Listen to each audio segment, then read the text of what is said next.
जब भी हम मतलब दोस्तों के बीच या किसी भी महफिल में इन्वेस्टमेंट की बात करते हैं ना, तो अक्सर चर्चा कहाँ जाती है? हाँ, ज्यादातर शेयर बाजार या फिर म्यूचुअल फंड्स की तरफ। बिल्कुल।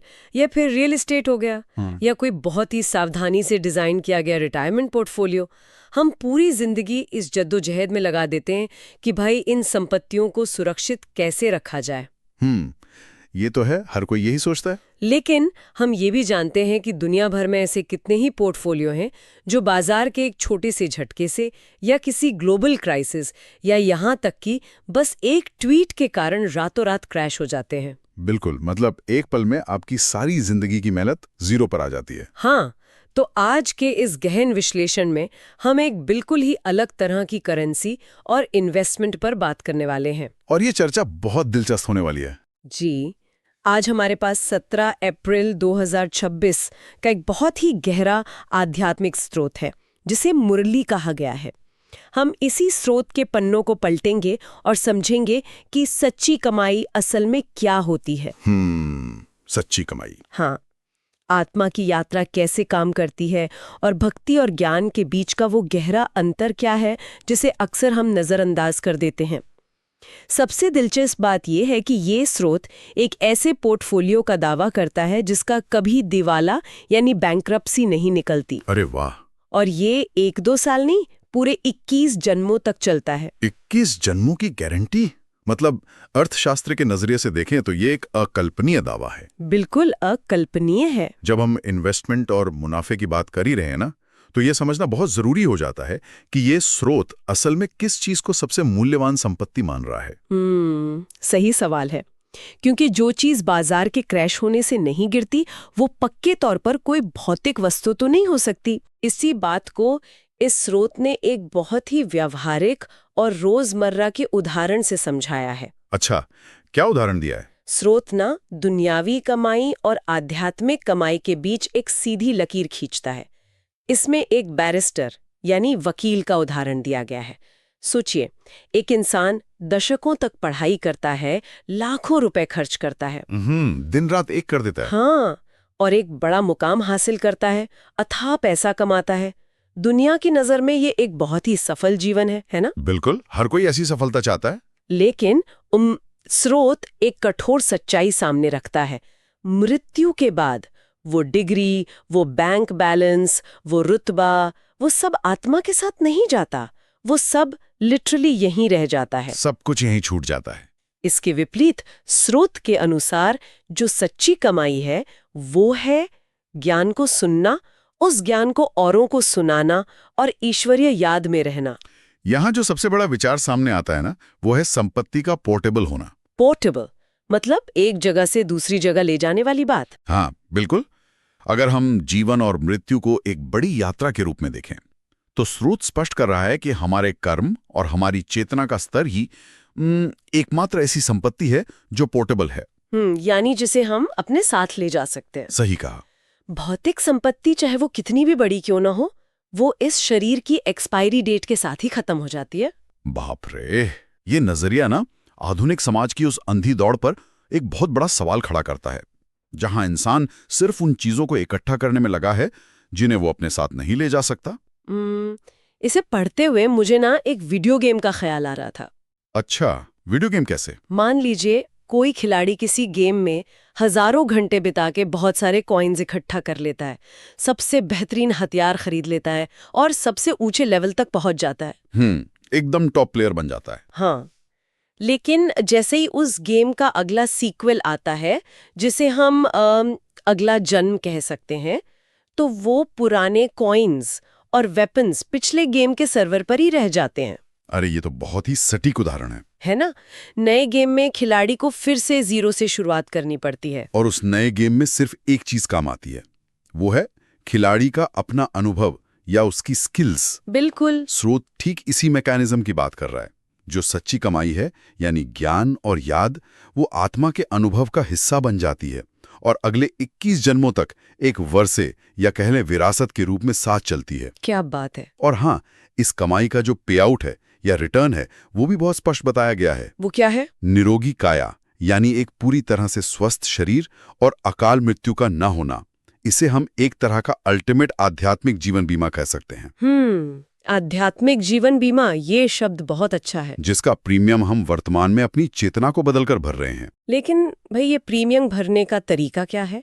इस आध्यात्मिक संपत्ति को कमाने के लिए सही रास्ते का चुनाव करना भी तो जरूरी है ना? बिल्कुल, रास्ता तो सही होना ही चाहिए। यहीं पर स्रोत पारंपरिक भक्ति मार्ग और ज्ञान मार्ग के बीच एक बहुत ही तीखा अंतर बताता है। और सच कहूं तो ये हिस्सा मुझे बहुत चौंकाने वाला लगा। अच्छा, ऐसा क्या था इसमें? स्रोत भक्ति मार्ग को ठोकरे खाना कहता है। ठोकरे खाना। एक मिनट, मुझे यहाँ थोड़ा काउंटर करने दीजिए। आमतौर पर ध्यान, भजन या भक्ति को तो हम शांति का प्रतीक मानते हैं ना। लोग सुकून पाने के लिए तो धार्मिक स्थलों पर जाते हैं। हाँ, ये तो है। फिर ये स्रोत उसे ठोकरे खाना क्यों कह रहा है? पहली नजर में ये थोड़ा विरोधाभासी लग सकता है, लेकिन स्रोत यहाँ जिस ठोकरे खाने की बात कर रहा है ना, उसका संबंध शारीरिक भटकाव और चेतना के ठहराव से है। चेतना का ठहराव मतलब? स्रोत का तर्क है कि भक्ति मार्ग में लोग सिर्फ भावनाओं पर निर्भर करते हैं। वे यात्राओं पर जाते हैं, रामायण या अन्य ग्रंथों की कथाएं सुनते हैं, जैसे रावण द्वारा सीता का हरण। और लोग बहुत भावुक भी हो जाते हैं। बिल्कुल, इन कहानियों को सुनकर वे इतने भावुक हो जाते हैं कि रोने लगते हैं।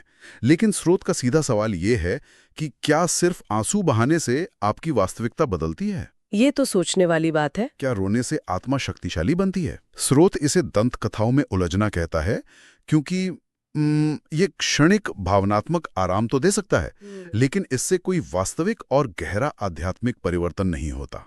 अच्छा, अब समझ आ रहा है। ये कुछ वैसा ही है जैसे कोई बहुत ही इमोशनल फिल्म देखकर थिएटर में रोना, लेकिन बाहर आकर फिर से अपनी उसी पुरानी तनावपूर्ण जिंदगी में लौट जाना। एकदम सही। मतलब कोई अंदरूनी बदलाव नहीं हुआ। बिल्कुल। और इसी संदर्भ में स्रोत एक बहुत बड़े तार्किक विरोधाभास की ओर भी इशारा करता है। वो कौन सा विरोधाभास? लोग भगवान को पतित पावन कहते हैं, यानी वो सत्ता जो आकर दुखी और अपवित्र आत्माओं को सुखी बनाएगी। लेकिन वही लोग दूसरी सांस में ये भी कह देते हैं कि आत्मा तो निर्लेप है। निर्लेप मतलब जिस पर सुख दुख का कोई असर ही ना हो। हाँ, जैसे एक वाटरप्रूफ कोट। बिल्कुल। तो स्रोत सीधा सवाल दागता है कि अगर आत्मा सच में निर्लेप है तो वो दुखी कैसे हो गई? ये दर्शन शास्त्र का ना एक बहुत ही गहरा सवाल है। अगर आत्मा सच में निर्लेप है, जिस पर पानी टिकता ही नहीं, तो इंसान दुख की शिकायत क्यों कर रहा है? सही बात है। फिर तो भगवान को पुकारने की जरूरत ही क्या है? स्रोत इसी भ्रम को तोड़ रहा है कि आत्मा निर्लेप नहीं है तो उस पर असर पड़ता है। हाँ, आत्मा पर उसके कर्मों का, उसके विचारों का और समय के चक्र का पूरा प्रभाव पड़ता है। लॉजिकल है। ज्ञान का अर्थ है इस वास्तविकता को समझना और अपनी चेतना को सक्रिय रूप से बदलना, न कि सिर्फ कहानियों पर आंसू बहाना या मूर्तियों को सच्चे जेवर पहनाकर सोचना कि हमने अपना काम कर दिया। अरे हाँ, मूर्तियों और जेवरों वाले पॉइंट पर तो स्रोत ने बहुत ही व्यावहारिक बात कही है। क्या बात कही है? जब लोग मूर्तियों को महंगे जेवर पहनाते हैं तो असल में वो संपत्ति भगवान के पास थोड़ी जाती है, वो तो पुजारियों या ट्रस्टियों के खजाने में चली जाती है। बिल्कुल, ये तो एक कड़वी सच्चाई है। ज्ञान मार्ग ये सिखाता है कि आत्मा को बाहर के जेवर नहीं, बल्कि अपने भीतर गुणों के सच्चे जेवर पहनने हैं। गुणों के जेवर। लेकिन स्रोत ये भी स्पष्ट करता है कि ये जो ज्ञान मार्ग है ना, ये कोई सीधा आसान हाईवे नहीं है। इसमें माया की लड़ाई है। इसमें ऐसे उतार चढ़ाव आते हैं जिन्हें स्रोत ने ग्रहचारी कहा है। ये जो ग्रहचारी शब्द है ना, इसे समझना बहुत जरूरी है। हाँ, आमतौर पर तो इसे ग्रहों की चाल या ज्योतिष से जोड़कर देखा जाता है ना। बिल्कुल, लेकिन मनोवैज्ञानिक और आध्यात्मिक स्तर पर ग्रहचारी का मतलब है हमारी चेतना में आने वाले वे अचानक उतार चढ़ाव। अच्छा, जैसे मूड स्विंग्स? हाँ, कुछ वैसा ही। कभी आप बहुत ही शांत और शक्तिशाली महसूस करते हैं और कभी अचानक किसी पुरानी आदत या अहंकार के कारण आपका चेहरा मुरझा जाता है। ये तो सबके साथ होता है। ज्ञान मार्ग में यह संघर्ष लगातार चलता रहता है, क्योंकि पुरानी आदतों को बदलना इतना आसान नहीं है। और इस संघर्ष में हार ना मानने के लिए स्रोत एक संजीवनी बूटी का जिक्र करता है। संजीवनी बूटी? हाँ, मन मना भव, यानी अपनी चेतना को सर्वोच्च सत्ता की याद में केंद्रित करना। जब माया या नकारात्मकता के प्रभाव में आत्मा बेहोश या कमजोर होने लगती है ना, तो ये याद एक एंटीडोट या संजीवनी की तरह काम करती है। बहुत ही खूबसूरत विचार है ये। अगर हम इस एंटीडोट को लेकर अपनी चेतना को शुद्ध कर लें तो आखिर हम किस दुनिया की तैयारी कर रहे हैं? ये बहुत ही प्रासंगिक सवाल है। और यही सवाल हमें स्रोत के उस हिस्से की ओर ले जाता है जहां सतयुग या वैकुंठ का बहुत ही भौतिक और स्पष्ट चित्रण किया गया है। वैकुंठ या स्वर्ग का ये जो चित्रण है ना, ये इसलिए अहम है क्योंकि ये हमारी उन तमाम धारणाओं को खारिज करता है जो हमने बचपन से सुनी है। हाँ, जैसे स्वर्ग आसमान में होता है। बिल्कुल।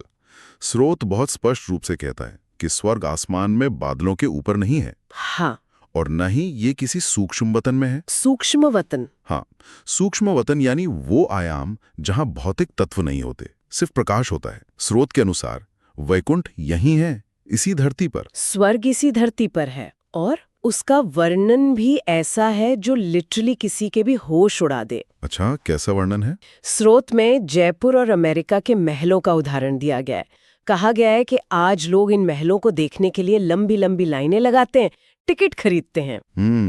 टूरिज्म। हाँ, लेकिन वैकुंठ के जो फर्स्ट क्लास महल होते हैं ना, उनके सामने आज के ये महल कुछ भी नहीं है। अरे वाह! क्योंकि सिर्फ अल्पकाल यानी थोड़े समय का सुख देने वाले हैं। और महलों से भी ज्यादा मुझे जिस चीज ने हैरान किया वो है वहां का पर्यावरण और कृषि व्यवस्था। हाँ, वो पर्यावरण और इकोलॉजी वाला हिस्सा पूरे स्रोत का सबसे शानदार हिस्सा है। बिल्कुल। स्रोत कहता है कि वहां की गायें फर्स्ट क्लास होती हैं और सुनिए, उन गायों का गोबर इतना शक्तिशाली होता है कि जमीन को बहुत ताकतवर खाद मिलती है। Natural fertiliser. जिससे जो अनाज पैदा होता है वो ऊर्जा और ताकत से भरपूर होता है।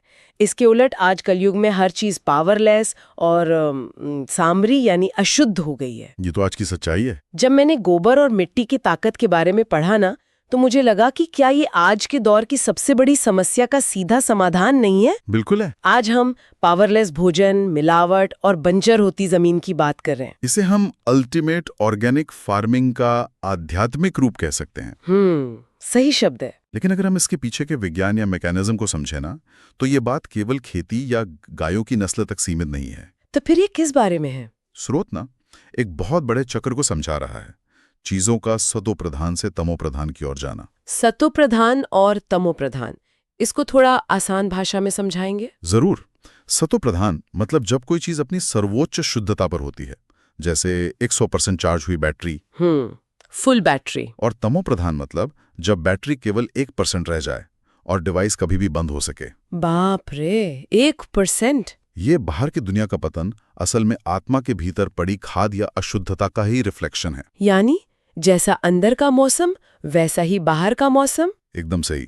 जब आत्मा अपनी 100% बैटरी पर होती है, पूरी तरह सतो प्रधान होती है, तो उसके आसपास की प्रकृति, जानवर, अनाज सब कुछ अपने आप फर्स्ट क्लास होता है। और जैसे जैसे आत्मा की बैटरी ड्रेन होती है, वो तमो प्रधान होती है, तो प्रकृति भी अपनी उर्वरता और शक्ति खोने लगती है। बिल्कुल, ये एक डायरेक्ट कनेक्शन है। इसी पतन के साथ ना पहचान का भी एक बहुत बड़ा मुद्दा जुड़ा हुआ है। पहचान का? हाँ, स्रोत कहता है कि उस समय मूल धर्म आदि सनातन देवी देवता धर्म था। लेकिन जब आत्माओं में विकार आए, जब उनकी बैटरी ड्रेन हुई और वो पतित बनी, तब उन्होंने अपनी मूल पहचान खो दी और खुद को हिंदू कहना शुरू कर दिया। इसका मतलब है कि पहचान सिर्फ जन्म से नहीं मिलती, बल्कि वो आपके गुणों पर आधारित होती है। जब देवता वाले गुण नहीं रहे तो वो खुद को देवता कहलाने के लायक नहीं रही। ये एक बहुत ही कड़वा लेकिन तार्किक ऐतिहासिक सत्य है। ये बताता है कि कैसे हमारी बाहरी पहचान हमारी आंतरिक गिरावट को दर्शाती है। तो भाई, अब सबसे बड़ा सवाल ये उठता है कि इस भारी गिरावट को रोकने, इस शून्य हो चुकी बैटरी को दोबारा चार्ज करने और इस पतित दुनिया को पावन बनाने की शुरुआत कैसे होती है? ये सबसे अहम सवाल है। स्रोत इसके लिए एक बहुत ही विशिष्ट ईश्वरीय व्यवस्था और हमारे व्यक्तिगत व्यवहार में बदलाव की मांग करता है। अच्छा। यहाँ ये बताया गया है कि सर्वोच्च सत्ता, जिन्हें स्रोत में शिव बाबा कहा गया है, ज्ञान देने के लिए खुद आते हैं। लेकिन उनके आने का जो तरीका है ना, वो मुझे बहुत ही अलग और बहुत ही डाउन टू अर्थ लगा।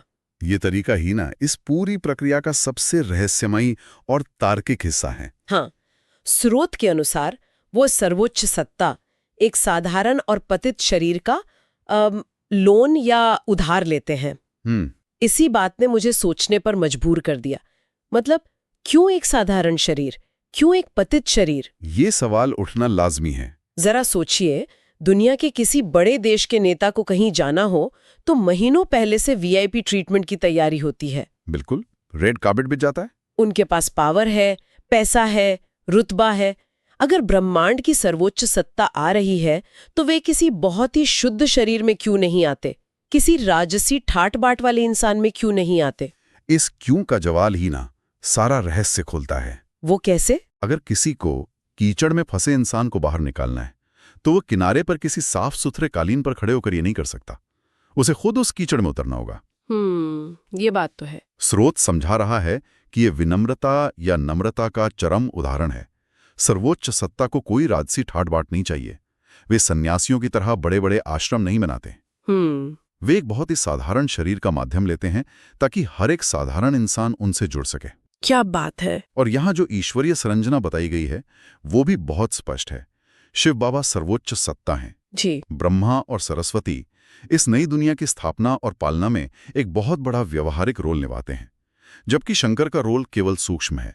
वे इस दुनिया में आकर किसी शरीर का लोन नहीं लेते। और सर्वोच्च सत्ता द्वारा किसी शरीर को सिर्फ लोन पर लेने के इस कॉन्सेप्ट से ना हम इंसानों के लिए बहुत ही क्रांतिकारी मनोवैज्ञानिक सबक मिलता है। वो सबक क्या है? स्रोत कहता है कि हमें इस शरीर को अपनी जागीर नहीं बल्कि ईश्वरीय सेवा के लिए एक अमानत या ट्रस्ट समझना है। अमानत। इसे मैं एक रेंटल कार के उदाहरण से समझती हूँ। अच्छा, बताइए। मान लीजिए आपने अपनी मेहनत की कमाई से एक बहुत महंगी कार खरीदी। अगर कोई उस कार पर एक छोटा सा स्क्रैच भी मार दे, बिल्कुल गुस्सा तो आएगा ही। क्यों? क्योंकि उसमें आपका मेरापन या अहंकार जुड़ा है। लेकिन अगर आप किसी शहर में एक रेंटल कार चलाते हैं और उस पे स्क्रैच आ जाए तो आप इतना गुस्सा नहीं होते। आप बस कंपनी को बता देते हैं। हाँ, आप सिर्फ कंपनी को रिपोर्ट करते हैं और चाबी वापस कर देते हैं। ये बहुत ही सटीक उदाहरण है। जब हम शरीर को, अपने टैलेंट को या अपने समय को एक अमानत मान लेते हैं ना, तो वो स्क्रैच लगने वाला दर्द और गुस्सा खत्म हो जाता है। एकदम सही। इसी अवस्था को स्रोत में नष्टो मोहा भव कहा गया है, यानी मोह या अटैचमेंट को पूरी तरह से नष्ट कर देना। जब हम ट्रस्टी बन जाते हैं तो अहंकार अपने आप विदा हो जाता है। और ये सिर्फ बड़ी बड़ी बातों तक सीमित नहीं है, ये हमारे रोजमर्रा के स्वभाव पर भी लागू होता है। वो कैसे? स्रोत माया को सिर्फ दुनिया की बड़ी बड़ी बुराइयों तक सीमित नहीं रखता। उसमें स्पष्ट कहा गया है कि तेज बोलना, बात बात पर आवेश या क्रोध में आना, ये भी माया का ही वशीभूत होना है। अक्सर लोग कहते हैं ना, मेरा स्वभाव ही ऐसा है, मैं तो तेज ही बोलता हूँ। बिल्कुल, ये भी अहंकार का ही एक रूप है। अगर सर्वोच्च सत्ता बिना किसी अहंकार के एक साधारण तन का उपयोग कर सकती है, तो हम इंसानों को अपने पद, शरीर या तेज स्वभाव पर अहंकार करने का अधिकार कहाँ से मिल गया? ये तो सोचने वाली बात है। महानता तेज आवाज में नहीं है। महानता मधुरता और नम्रता, यानी मिठास और विनम्रता में है। शरीर एक इंस्ट्रूमेंट है, एक साधन है। इसका इस्तेमाल चीखने चिल्लाने के लिए नहीं, बल्कि सकारात्मकता फैलाने के लिए होना चाहिए। तो भाई, आज के इस गहन विश्लेषण को अगर हम समेटें तो हमने देखा कि असली पोर्टफोलियो वो है जो हमारी चेतना के स्तर में इन्वेस्टमेंट करता है और पूरे 21 जन्मों तक चलता है। बिल्कुल। हमने समझा कि कैसे सच्ची आध्यात्मिक समझ सिर्फ भावनाओं में बहने या रोने गाने वाली भक्ति से कहीं ज्यादा गहरी और परिवर्तनकारी है। और हमने ये भी देखा कि वैकुंठ बादलों में नहीं है, हाँ, बल्कि धरती का ही एक ऐसा शुद्ध स्वरूप है जो तब निखर कर आता है जब हमारी आत्मा की बैटरी फुल होती है। एकदम सही। और सबसे महत्वपूर्ण बात, ये शरीर और ये जीवन एक रेंटल कार की तरह एक अमानत है, हमारी जागीर नहीं। आधुनिक जीवन के तनाव, एंग्जाइटी और ईगो का शायद इससे बेहतर कोई इलाज नहीं है। बिल्कुल नहीं है। भले ही कोई व्यक्ति पुनर्जन्म या 21 जन्मों के सिद्धांत पर किस हद तक यकीन करता है, ये उसकी अपनी सोच हो सकती है। सबकी अपनी अपनी मान्यताएं हैं। लेकिन इस पल में अपने शरीर और समय को एक अमानत मानना और अपने स्वभाव में मधुरता और नम्रता लाना, ये किसी भी युग में, किसी भी परिस्थिति में सफलता की सबसे बड़ी कुंजी है। और अब इस चर्चा के एंड में मैं आपके सामने एक विचार रखना चाहूंगी। जी, बताइए। एक पल के लिए कल्पना कीजिए, अगर कल सुबह उठते ही ये बात पूरी तरह से स्थापित हो जाए कि आप जो भी भौतिक चीजें, बैंक बैलेंस, गाड़ियां या घर इकट्ठा कर रहे हैं, वो सब कुछ इसी गेम में यही रह जाएगा। सब कुछ यहीं छूट जाएगा। और केवल आपके कर्म, आपकी विनम्रता और आपकी चेतना का स्तर ही आपके साथ आगे जाएगा। तो इस बात को 100% सच मानते हुए कल सुबह से लिए जाने वाले आपके रोजमर्रा के फैसलों में कितना बड़ा बदलाव आ जाएगा? बहुत बड़ा बदलाव आएगा। क्या आप तब भी ट्रैफिक जाम में किसी से उलझेंगे? क्या ऑफिस की छोटी छोटी बातों पर आवेश में आएंगे? शायद नहीं। या फिर उस अमानत का सही इस्तेमाल करते हुए हर पल में थोड़ी और मिठास घोल देंगे? सोचिएगा जरूर। बहुत ही गहरा सवाल है ये। जीवन को देखने का नजरिया पूरी तरह से बदल सकता है। इसी विचार के साथ आज का ये गहन विश्लेषण हम यहीं समाप्त करते हैं। जुड़ने के लिए बहुत बहुत धन्यवाद।